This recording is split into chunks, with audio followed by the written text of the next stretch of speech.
नमस्कार। प्रारंभ पर आप सभी का स्वागत है। मैं अवनीश। स्क्रीन के दूसरे हिस्से में कौन है, मुझे नहीं लगता कि ये बताने की औपचारिकता मुझे करनी चाहिए। गौरव प्रधान जी का स्वागत करते हैं। गौरव जी, बहुत बहुत स्वागत है। नमस्कार। प्रणाम प्रणाम प्रणाम। जी दर्शकों, परसों की रात जब हम सारे देशवासी सो रहे थे और कल सुबह जब हम लोग उठे, यानी देश उठा, तो पता चला साहब, केंद्र सरकार ने 5 राज्यों में राज्यपालों की नई नियुक्तियां की हैं। कुछ एक ट्रांसफर्स भी हुए हैं और 2 नए इंडक्शन हुए। बाकी राज्यों पर और इन सारी नियुक्तियों के मामलों पर कल प्रारब्ध के इसी मंच पर हमने अपने अतिथि वक्ता के साथ एक बात आपके सामने रखी थी।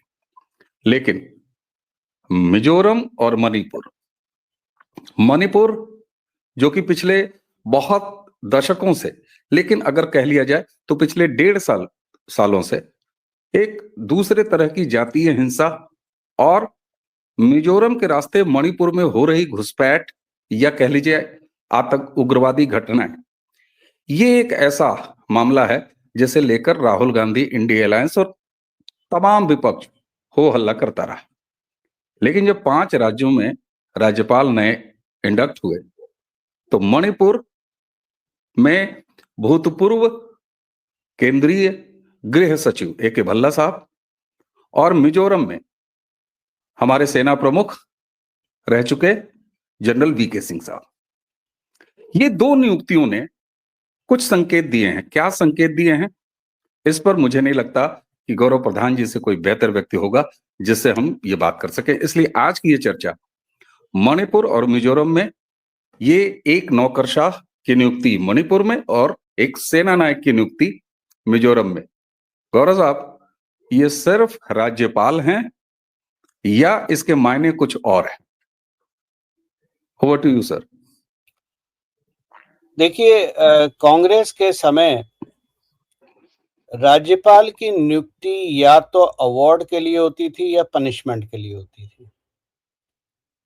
2 लोगों के कंधे पे हाथ रख के राज्यपाल चलते थे, स्वस्थ नहीं होते थे, या ये बोलें कि जीवन के अंतिम पड़ाव में उन्हें फेंक दिया जाता था, या तो कमाई वाले राज्यों में या as a punishment north east में या कहीं बॉर्डर एरियाज में। राज्यपाल हमेशा कांग्रेस के राज में या भारत के इतिहास में हमेशा एक कठपुतली से ज्यादा कुछ नहीं थे। जो उनका प्रोडक्टिव यूटिलाइजेशन है वो कहीं नहीं था। लेकिन मोदी सरकार के आने के बाद हर राज्यपाल की एक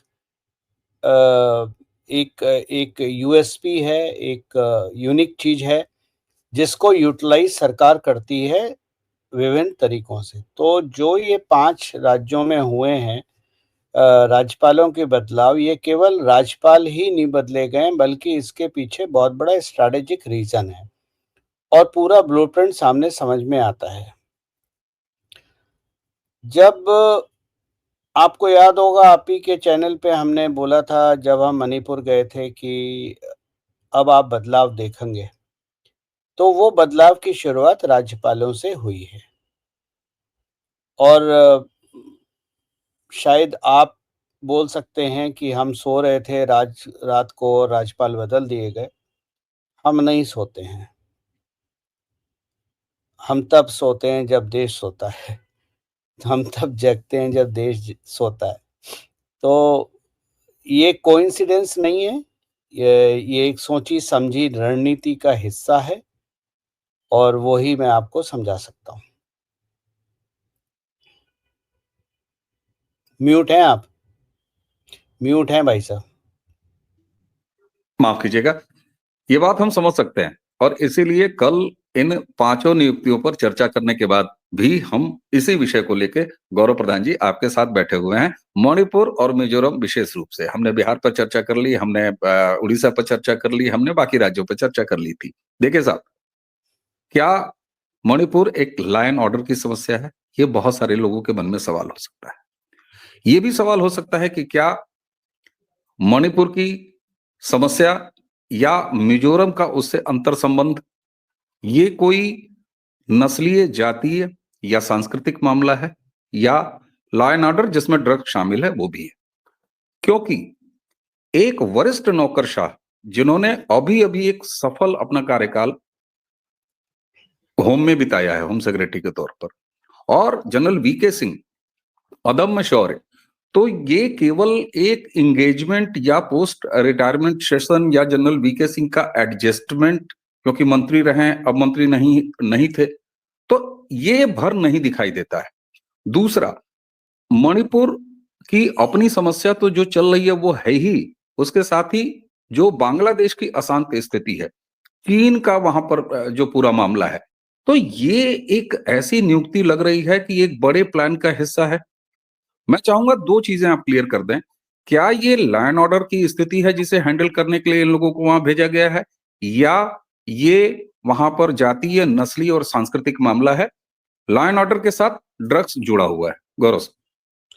देखिए, पहली चीज तो बड़ी साफ है, और मैंने आपको पिछले वीडियो में भी बताया था जब हम लोग बैठे थे मणिपुर पे।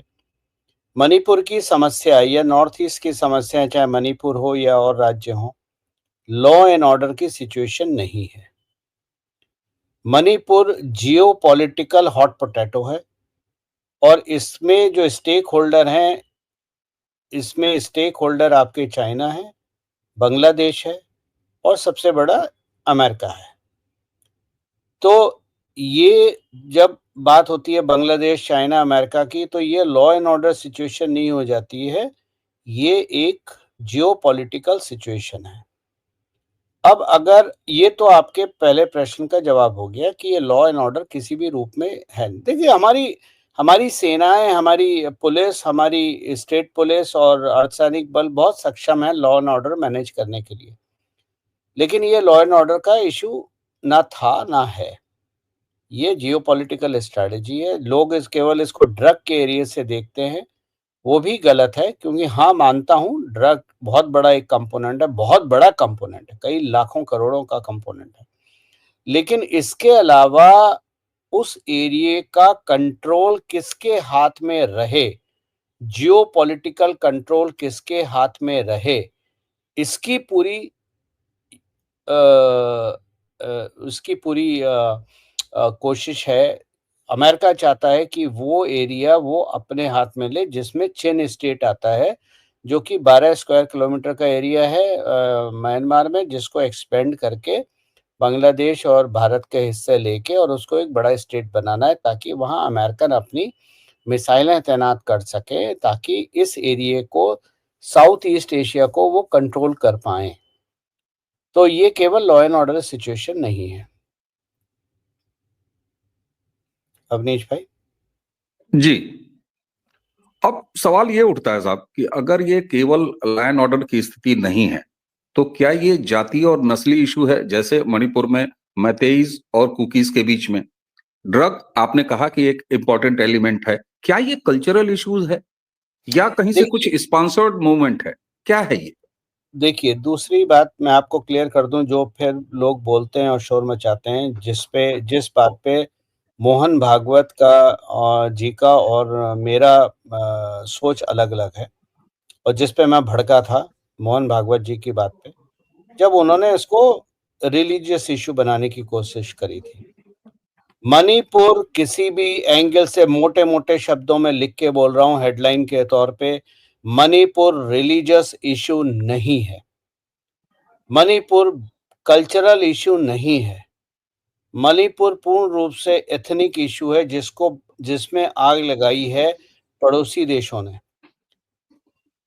और उस आग लगाने के कारण बहुत सारे हो सकते हैं, उसका आग लगा, अब आप लोग केवल बात करते हैं ड्रग्स की, पर क्या आपको पता है कि टिम्बर भी बहुत बड़ा इशू है? वो उसकी कोई बात नहीं करता, क्योंकि जानकारी किसी को नहीं है, कोई वहां गया नहीं है, केवल हेडलाइन पढ़ के यूट्यूब बनाते हैं और शोर मचाते हैं। टिम्बर भी एक इशू है, लेकिन ये, और रहा सवाल 1903 में कुकी वहां पर आए थे, कुकी आज के तो नहीं है, उनकी जनरेशंस वहां रही हैं, ठीक है। अब ये सारा बीमारी, नॉर्थ ईस्ट की हर बीमारी का रूट कॉज अगर आप देखना चाहेंगे, पूरे हिमालयन बेल्ट की, पूरे हिमालयन रीजन की, और हिमालयन रीजन आपका शुरू होता है ईओजेके से लेके अरुणाचल तक और मणिपुर तक भी, पूरा हिमालयन रीजन जो है, हिमालयन बेल्ट, इसकी सारे ब्लंडर्स करने वाले और कोई नहीं, हमारे नेहरू जी थे। तो मणिपुर का इश्यू देखिए, जो गवर्नर पोस्ट करे गए, let's come to the topic straight.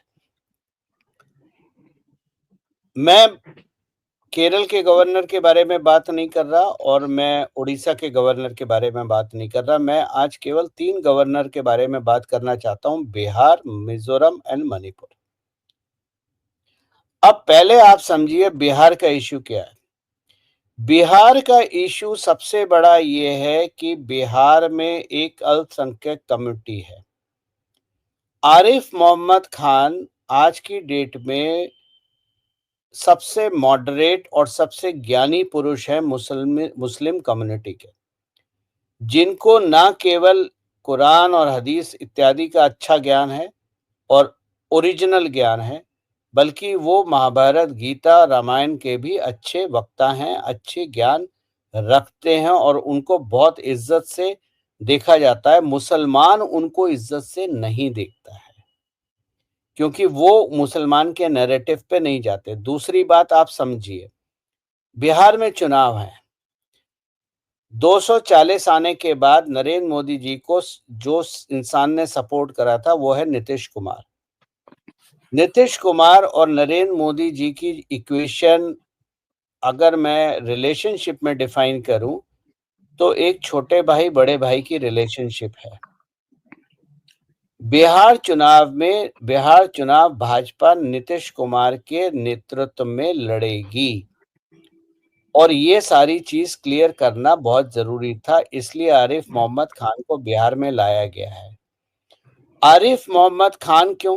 क्योंकि आरिफ मोहम्मद खान वो एक मॉडरेट नेता हैं जिसकी इज्जत ना केवल बीजेपी करती है बल्कि नीतीश कुमार भी बहुत इज्जत करते हैं और बहुत कॉर्डियल रिलेशनशिप्स हैं।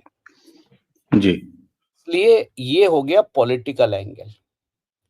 इसका जियो पॉलिटिकल एंगल ये है कि जो इंसर्जेंसी है, जो इंसर्जेंसी नहीं कहेंगे, जो घुसपैठिए हैं बिहार बॉर्डर, मैप खोलिए आप।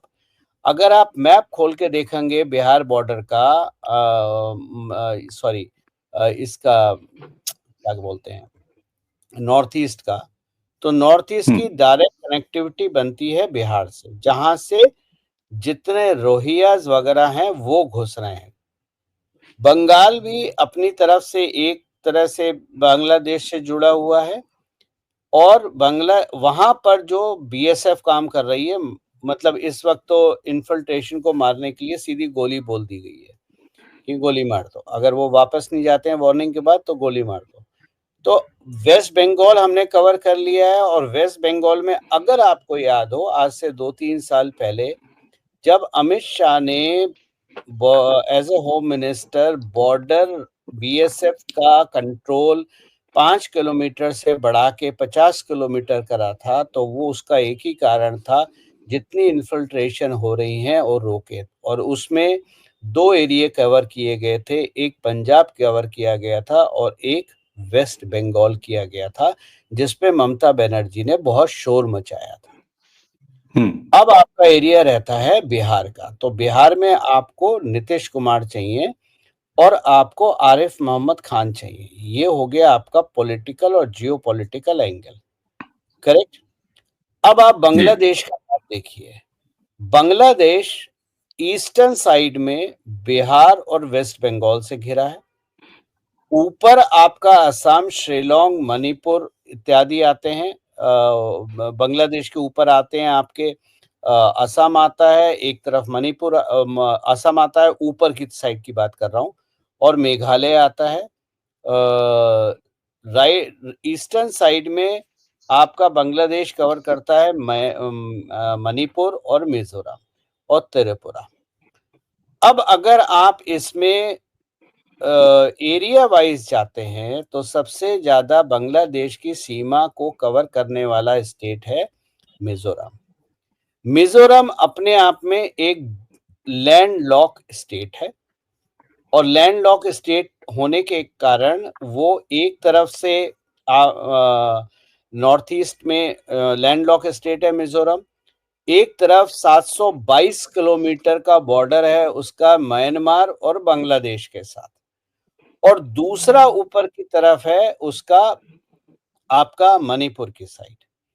जब मणिपुर में इंसर्जेंसी शुरू हुई थी तो लगभग 3000 लोग मणिपुर से मिजोरम में माइग्रेट करे थे। ठीक है, अब आपको मिजोरम की स्ट्रेटेजिक लोकेशन समझ में आई। 722 किलोमीटर का बांग्लादेश म्यांमार बॉर्डर। अब बांग्लादेश को, अब थोड़ा और नीचे आ जाइए, मिजोरम त्रिपुरा से और नीचे आ जाइए, वहां पर म्यांमार के रेबल ग्रुप की जो आर्मी है वो बांग्लादेश की बैंड बजा रही है। तो आपको एक ऐसा गवर्नर चाहिए जो मिलिट्री ऑपरेशंस भी जानता हो, इंटेलिजेंस भी जानता हो, एरिया भी जानता हो, और उस एरिया के एथनिक सेटअप को भी जानता हो। General VK Singh army general से पहले, आपको लोगों को ध्यान नहीं होगा, इतनी रिसर्च लोग नहीं करते क्योंकि हम कमेंट में ज्यादा विश्वास करते हैं, रिसर्च में नहीं। 1971 वॉर में जो हमारी बांग्लादेश के साथ हुई थी उसमें general VK Singh as a young officer involve थे। जनरल वीके सिंह उस टाइम इंटेलिजेंस ऑफिसर थे, मिलिट्री इंटेलिजेंस के। आ रही है बात समझ में आप? तो इस एरिया में उन्होंने अपने एज ए आईओ ऑपरेशंस करे हुए हैं, इस एरिया को चप्पा चप्पा जानते हैं। तो जो माइग्रेटिंग पॉइंट है मिजोरम, उसको आपने कवर कर दिया। अब आप आ जाइए मिजोरम से हटके मणिपुर पे। मणिपुर में अजय कुमार भल्ला हैं। अजय कुमार भल्ला की खासियत ये है कि वो नरेंद्र मोदी और अमित शाह के बहुत क्लोज हैं। एज ए होम सेक्रेटरी होना भी चाहिए। और सबसे बड़ी बात है अजय कुमार भल्ला का इतिहास। अजय कुमार भल्ला ने पिछले 7-8 साल में बहुत बड़े बड़े ऑपरेशंस करे हैं। लोगों को ध्यान नहीं होगा, लेकिन ये वो हैं। अच्छा, इससे पहले भल्ला पे आए, इससे पहले एक चीज और बता दें कि जितने इस्लामिक स्टेट्स से भारतीयों को रेस्क्यू किया गया है, माइंड माई वर्ड्स, इस्लामिक कंट्रियों से भारतीयों को रेस्क्यू करा गया है, ये सारी कंट्रीज का ऑपरेशन जनरल वीके सिंह ने देखा था। तो ये बहुत बड़ी बिल्कुल। चीज है। अब अजय भल्ला की अगर बात करें तो अजय भल्ला का पहला ऑपरेशन था एब्रोगेशन ऑफ आर्टिकल 370 का इम्प्लीमेंटेशन अजय भल्ला की रिस्पॉन्सिबिलिटी थी। आर्टिकल 370 के एब्रोगेशन में कश्मीर में कहीं दंगे नहीं हुए, लाशें नहीं गिरी, हथियार नहीं गिरे, आगजनी नहीं हुई, बम नहीं फटे, AK-47 नहीं चले। तो ये आपको अजय भल्ला की काबिलियत बताता है कि जिन्होंने 370 के एब्रोगेशन का इम्प्लीमेंटेशन जम्मू कश्मीर में स्मूथली करा था। दूसरा, अजय भल्ला ने गवर्नमेंट का रिस्पांस मैनेज करा था आर्टिकल 3 गवर्नमेंट का रिस्पांस मैनेज करा था CAA के इम्प्लीमेंटेशन में। अब मुझे बताने की जरूरत नहीं है कि CAA क्या है। CAA हिंदू, बुद्धिस्ट, क्रिश्चियंस के लिए है जो भारत में आना चाहते हैं एट्रोसिटीज से, इस्लामिक स्टेट से। इसका पूरा ऑपरेशन अजय कुमार भल्ला जी ने अपने में देखा था 2019 में। उसके बाद he led the Covid pandemic implementation. उन्होंने कोविड के समय कोविड की वैक्सीन के लिए और कोविड के इम्प्लीमेंटेशन के लिए जो भी प्रिकॉशनरी मेजर थे उसको स्पीयर हेड करा था, यानी उसको हेड करा था, और सारे स्टेट के साथ कोऑर्डिनेशन भारतीय एजेंसीज के साथ कोऑर्डिनेशन, बाहर की एजेंसीज के साथ कोऑर्डिनेशन और सक्सेसफुली कोविड मैनेजमेंट अजय ठीक है। कुमार भल्ला होम सेक्रेटरी ने करा था। ये छोटे मोटे काम नहीं गिना रहा हूं मैं आपको। फिर सिक्योरिटी चैलेंज, फार्मर प्रोटेस्ट जब हुआ था तो सबसे बड़ी बात थी भारत की सिक्योरिटी चैलेंज। पूरे फार्मर प्रोटेस्ट को मैनेज करना और उसके सिक्योरिटी चैलेंजेस को हैंडल करने का एक मुश्त अगर किसी के सर पे भार रखा गया था तो वो अजय कुमार भल्ला थे। अब आप केवल यही मेजर चीजें अगर आप गिन लीजिए अजय कुमार भल्ला की, देन ही what is the Manipur issue, migration, Manipur issue, Kuki का माइग्रेशन। देखिए फौज तो हमने कवर कर दी नीचे, ठीक है, मिजोरम में, मणिपुर के नीचे मिजोरम है, वहां इन्फिल्ट्रेशन पॉइंट है, वहां आपने एक जनरल को बिठा दिया जो इस एरिया को जानता है। और अच्छा, जनरल वीके सिंह के बारे में एक बात मैं और बोलूंगा जो पब्लिक में नहीं है, केवल मैंने लिखी है, और इसका ना कोई सबूत है, ना कोई टीवी डिबेट है, ना कोई अखबार है, तो कोशिश मत कीजिएगा अखबार और जर्नलिस्ट को ढूंढने की, क्योंकि उनके लेवल की ये बात नहीं है। जनरल वीके सिंह की सबसे बड़ी achievement as a army general पता है क्या थी? कोई युद्ध नहीं था। सियाचिन को भारत के हाथ से निकल के बचाने में जनरल वीके सिंह का बहुत बड़ा हाथ था।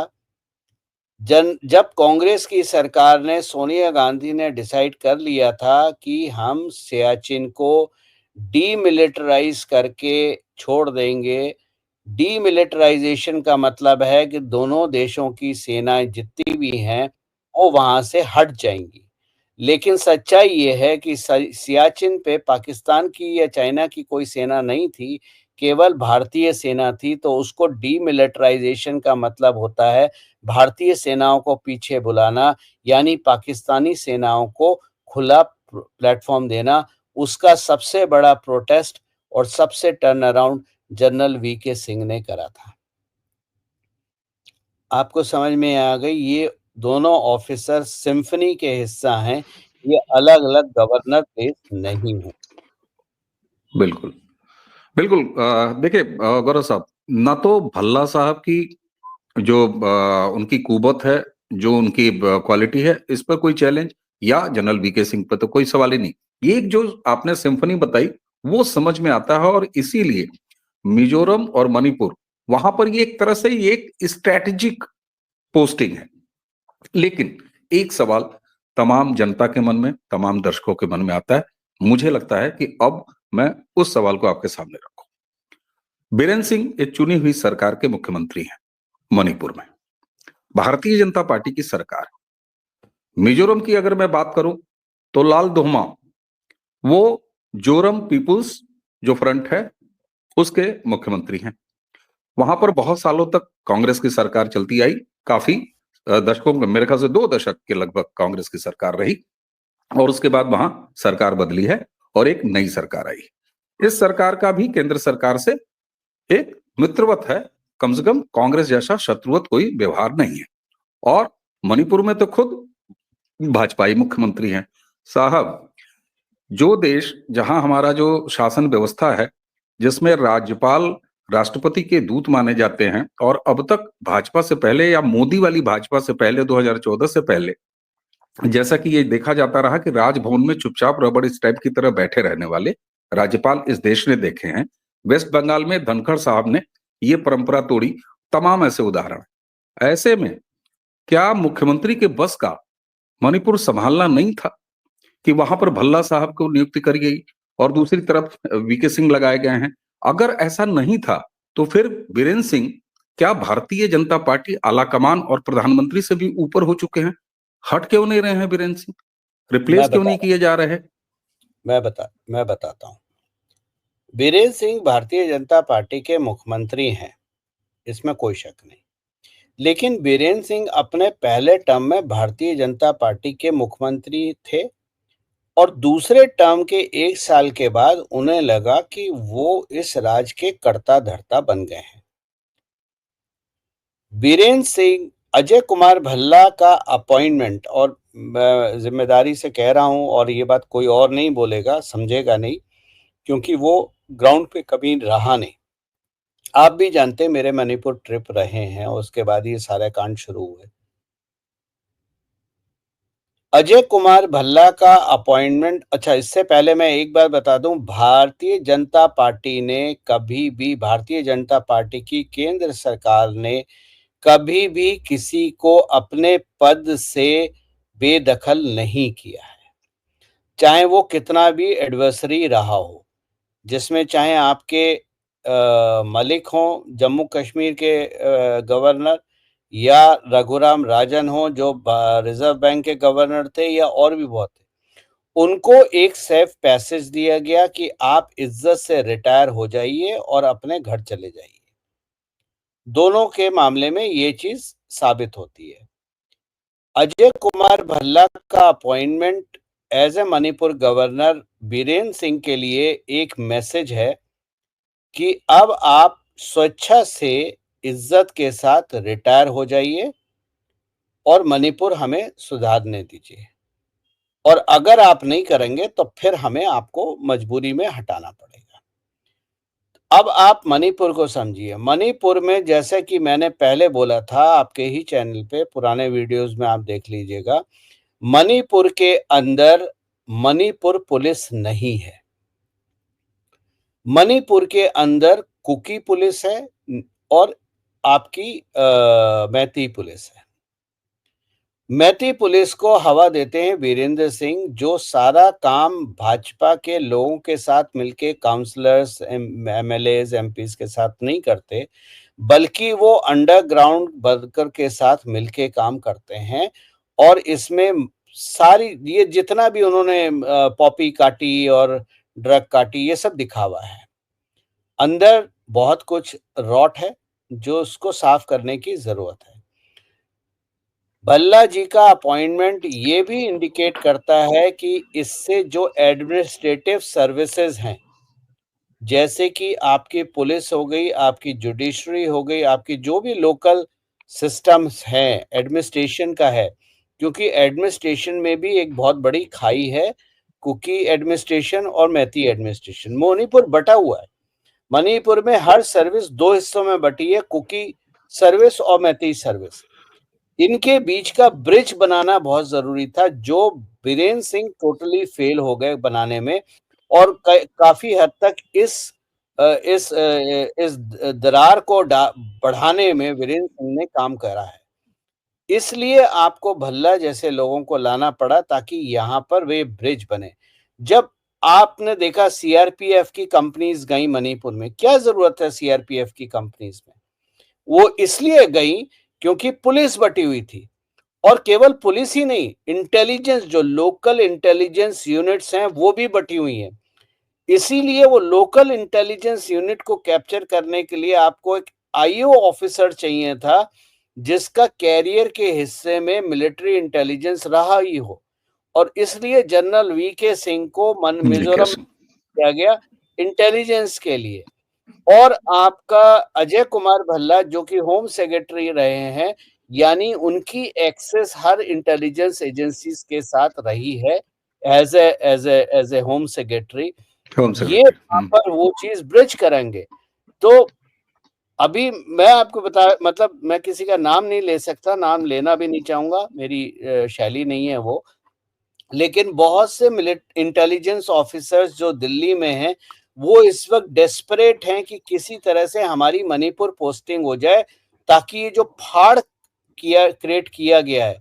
अब जो कुकी इंटेलिजेंस है, वो कुकी की अटैक की डिटेल नहीं देती है, जो मैती है वो मैती की नहीं देती है। तो जब आपकी इंटेलिजेंस वहां बढ़ जाएगी और लोकल इंटेलिजेंस, तो अब भी बहुत सारे लोकल इंटेलिजेंस ऑफिसर भी बदले जाएंगे, ताकि आपकी इंटेलिजेंस गैदरिंग नेचुरल रहे, न्यूट्रल रहे। उसके बाद ही तो आप सोल्यूशन, किसी को उठा के गोली थोड़ी ना मार दोगे यार। बिल्कुल बिल्कुल। गौरव जी, आपने मणिपुर पर पिछले वीडियो में भी स्पष्ट रूप से कहा था कि मणिपुर की समस्या न सांस्कृतिक है, न जातीय है, न धार्मिक है, बल्कि ये एक लॉ एंड ऑर्डर की समस्या है।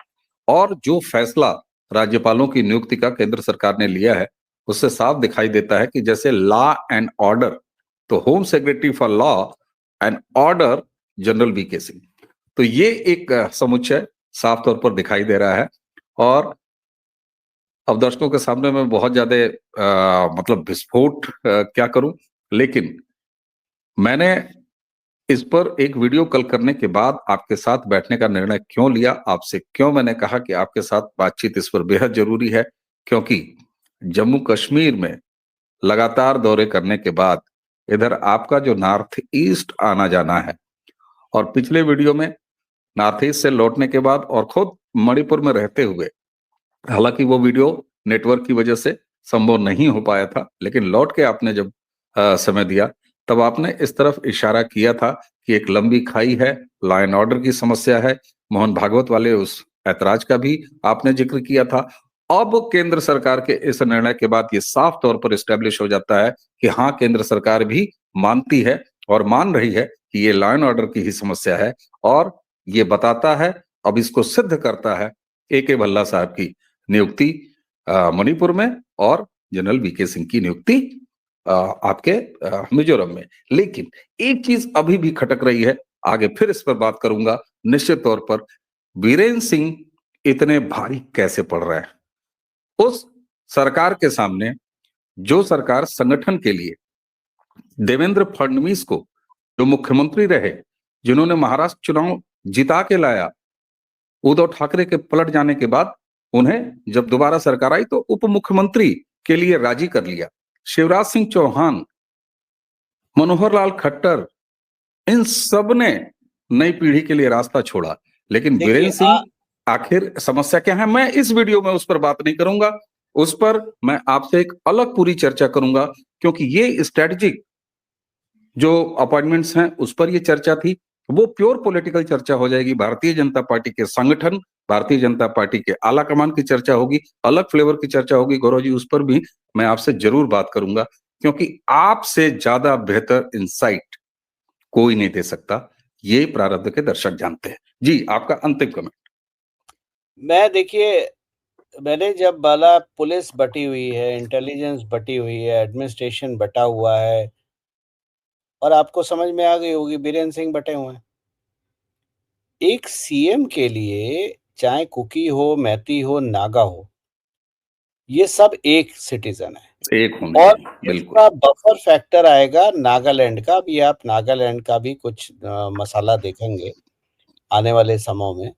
लेकिन ये अब आप देखिए, बांग्लादेश को आपने दो तरफ से घेर दिया है। ऊपर आपका असम बैठा हुआ है, राइट में आपका मिजोरम में जनरल बैठ गया है, लेफ्ट में आपका बांग्लादेश में एक मॉडरेट मुसलमान बैठ गया है क्योंकि बांग्लादेश इस्लामिक है, और नीचे से म्यांमार की रेबल आर्मी बजा रही है। बांग्लादेश का चिकन नेक कहां पर है भाई? एक तो भारत का चिकन नेक है, बांग्लादेश का चिकन नेक कहां पर है? तो मेरी दर्शकों से एक ही विनम्र निवेदन रहता है, जो मैं हमेशा बोलता हूं, पहले मैप खोलो और मैप में देखो कि कौन सी जगह कहां पर है। केवल उछलना कूदना शुरू मत करो, तब आपको समझ में आएगी कि अब हमने बांग्लादेश को चारों तरफ से घेर दिया है। घेर लिया है, बिल्कुल। और जितनी इन्फिल्ट्रेशन, क्योंकि नीचे से जब म्यांमार की रेबल आर्मी बजाएगी तो ये लोग कहाँ माइग्रेट करेंगे? ये लोग बांग्लादेश में नहीं जाएंगे, ये लोग भारत माइग्रेट करेंगे। और भारत माइग्रेट करने के लिए हमें किसी भी रूप में नीतीश कुमार की सरकार बिहार में और बंगाल में पूरा बॉर्डर, जो 50 किलोमीटर का एरिया है बॉर्डर से बीएसएफ के हाथ में, हमें माइग्रेशन, क्योंकि ये स्टेप लिया गया है आने वाली एक्शंस से जो माइग्रेशंस होंगे। मैं बहुत सीरियस बात बोल रहा हूं, इसको मजाक में मत लीजिएगा। मैंने लिखा भी था कि फरवरी के बाद हम देखेंगे नॉर्थ ईस्ट में क्या-क्या होता है। और जब हम नॉर्थ बिल्कुल ईस्ट की बात कर रहे हैं, तो हम नॉर्थ ईस्ट भारत की बात नहीं कर रहे, हम बांग्लादेश को भी इंक्लूड कर रहे हैं। तो ये यूसुफ नोबेल प्राइज़ विनर कितना भी उछल-कूद लें, इनको ये नहीं पता इनकी डायरी में हमने क्या-क्या लिख दिया है। बिल्कुल ठीक बात है। और ये एक समुच्चय, एक पूरा सिंक्रोनाइजेशन दिखाई दे रहा है, जिसमें नॉर्थ ईस्ट, आपने बेहतर कहा कि नॉर्थ ईस्ट का मतलब केवल हमारे 7 जो सिस्टर स्टेट्स हैं उन्हीं की बात नहीं है। नॉर्थ ईस्ट में साहब म्यांमार भी आता है, जहां से अरकान आर्मी कुछ कर रही है, और नॉर्थ ईस्ट में ही बांग्लादेश भी आता है, जो वॉलेटाइल होके इस समय पागल की तरह इस्लाम इस्लाम चिल्लाता हुआ घूम रहा है। दर्शकों, हमें उम्मीद है कि राज्यपालों के बहाने जो कल से हमने बातचीत शुरू की थी, उसको एक नया आयाम आज के इस वीडियो से आपको मिला होगा, और स्ट्रेटेजिक लोकेशंस पे स्ट्रेटेजिक पोस्टिंग ये साफ तौर पर दिखाई देती है। हाँ, राजनीतिक डिस्कशन भी हम गौरव जी से जरूर करेंगे, क्योंकि गौरव जी से बहुत ज्यादा पॉलिटिकल डिस्कशन मैं नहीं करता हूं, लेकिन वीरेंद्र सिंह पे, क्योंकि नॉर्थ ईस्ट पे इनका लगातार जमीन पर काम शुरू है, और हो सकता है कि हमारी अगली बातचीत से पहले ही इनके एक दौरे हो जाए, क्योंकि हमें लगता है कि हमारी बातचीत जो है वो अगले साल में ही संभव हो पाएगी, क्योंकि मैं अब उसको क्यों डिस्क्लोज करूं। तो एक नए आयाम पर फिर चर्चा होगी। गौरव जी, आज आपने हमें समय दिया, आपका बहुत बहुत धन्यवाद। दर्शकों, एक नई दृष्टि आपको नॉर्थ ईस्ट पर मिली होगी, मणिपुर की समस्या पर मिली होगी। और एक चीज नोटिस करिएगा, चलते चलते अंतिम बात कह रहा हूं, कांग्रेस और कांग्रेसी इकोसिस्टम के मोहल्लों में इन अपॉइंटमेंट के बाद के सन्नाटे को जरा खोजिएगा। सन्नाटा क्यों पसरा हुआ है? बस इसी सवाल के साथ आपको छोड़े जाता हूं। दर्शकों, अब हमें और गौरव जी दोनों को सभी आज्ञा दीजिए। दर्शकों को नमस्कार। नववर्ष की बहुत-बहुत शुभकामनाएँ। भगवान आपको अपनी ज़बरदस्त मेहनत कीजिएगा, राष्ट्र के लिए खड़े होइएगा। भारत और सनातन के अलावा सब बकवास है। हमें अगले साल सनातन को और मजबूत करें, अपने देश को और मजबूत करें, अपने राष्ट्र को और मजबूत करें, यही कामना के साथ जय हिंद। जय हिंद। नमस्कार।